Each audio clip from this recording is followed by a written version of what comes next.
Assalamualaikum warahmatullahi wabarakatuh. Welcome to my channel Hermawan Haryati, channel yang berbagi seputar dunia pendidikan dan pariwisata. Mudah-mudahan apa yang saya share bermanfaat bagi kita semua. Buat kawan-kawan yang baru bergabung, mohon keikhlasannya untuk tekan like, comment, and subscribe. Terima kasih. Kesempatan kali ini saya akan mengerjakan 20 soal untuk persiapan pretest PPG. Silahkan disimak dari awal sampai akhir. Pada akhir video, kita akan mengetahui berapa skor yang kita hasilkan. Diingat baik-baik soalnya, dipahami jawabannya. Mudah-mudahan bermanfaat bagi Bapak Ibu, guru madrasah yang akan mengikuti pretest PPG pada tanggal 8 sampai 10 Agustus 2022. Langsung saja kita mulai untuk soal nomor 1. Para Khulafaur Rasyidin memberikan andil dan sumbangan yang sangat besar dalam mewujudkan tatanan kehidupan masyarakat yang adil, makmur, serta seimbang antara dunia dan akhirat. Adapun Khulafaur Rasyidin yang berjasa dalam peletakan dasar demokrasi dalam sistem kehidupan bernegara yang bebas dari korupsi, kolusi, dan nepotisme adalah A. Umar, B. Abu Bakar, C. Utsman, D. Ali, E. Umar II. Untuk jawaban yang benar adalah Umar. Kita pilih Umar radhiyallahu anhu. Kita ke soal berikutnya.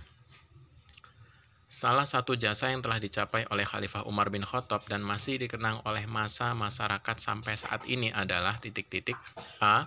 Kodifikasi Al-Quran, B. Membentuk Baitul Mal, C. Membuat kalender Hijriah, D. Membuat angkatan perang, E. Perluasan wilayah.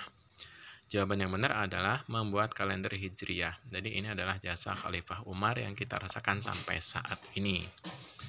Kita lanjut ke soal berikutnya.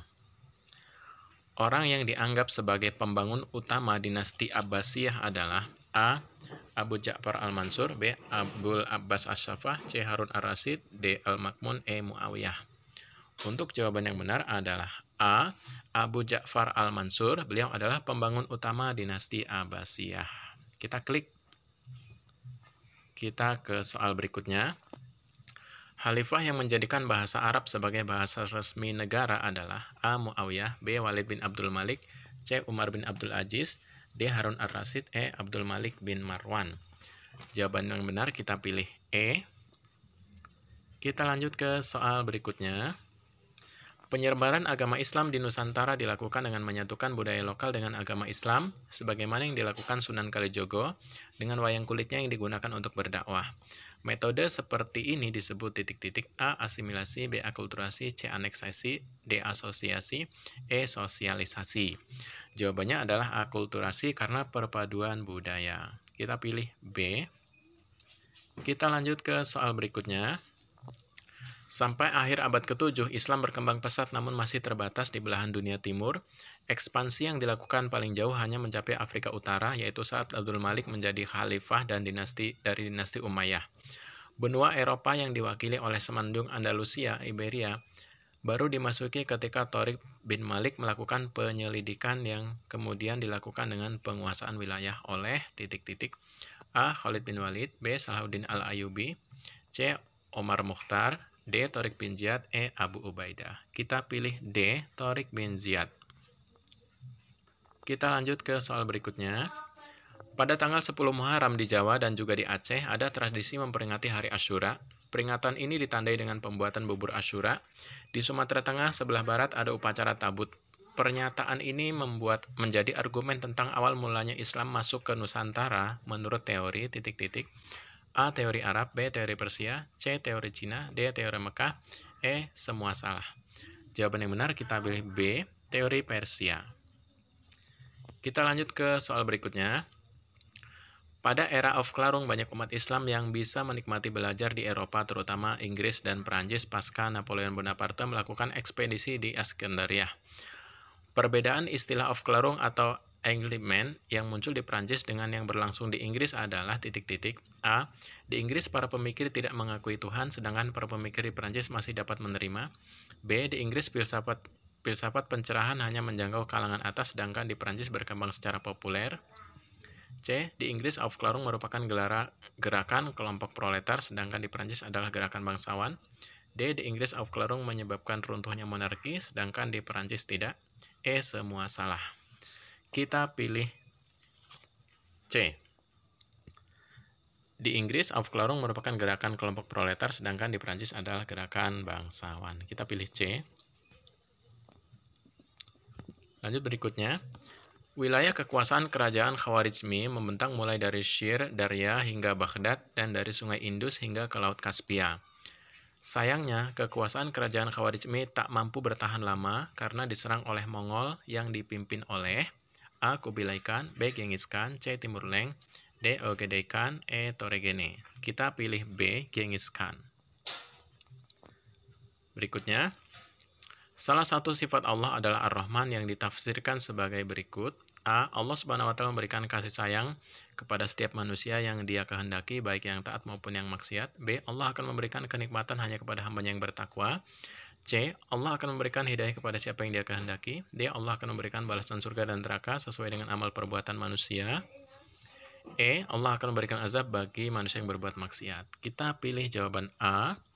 Allah Subhanahu wa Ta'ala memberikan kasih-Nya kepada setiap manusia yang Dia kehendaki, baik yang taat maupun maksiat. Kita lanjut ke soal berikutnya. Selain Ar-Rahman, Allah juga memiliki sifat Ar-Rahim yang memiliki makna bahwa A. Allah akan memberikan kenikmatan hanya kepada hamba-Nya yang bertakwa. B. Allah memberikan kasih-Nya kepada siapa yang Dia kehendaki, baik taat maupun maksiat. C. Allah akan memberikan balasan surga dan neraka sesuai dengan amal perbuatan manusia. D. Allah akan memberikan azab bagi yang berbuat maksiat.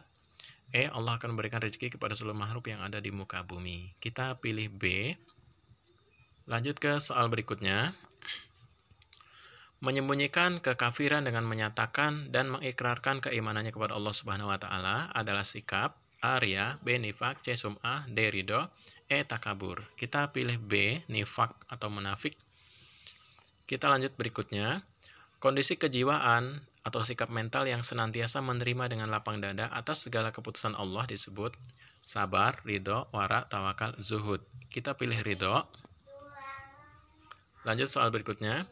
Seseorang yang memiliki hikmah akan mampu berpikir memperoleh kebijaksanaan. Hal ini sesuai dengan konsep turunan hikmah yaitu husnul at-tadbir, jaudat az-zin, al-jabazah, sikoh ar-rayi, sawab az-jahan. Kita pilih B, zaudat az-zin, ini kebijaksanaan. Lanjut ke soal berikutnya. Penguasaan terhadap sesuatu disebabkan oleh kekuatan pengendalian atau menguasai dan menangani perintah dan larangan, anugerah dan pencabutan.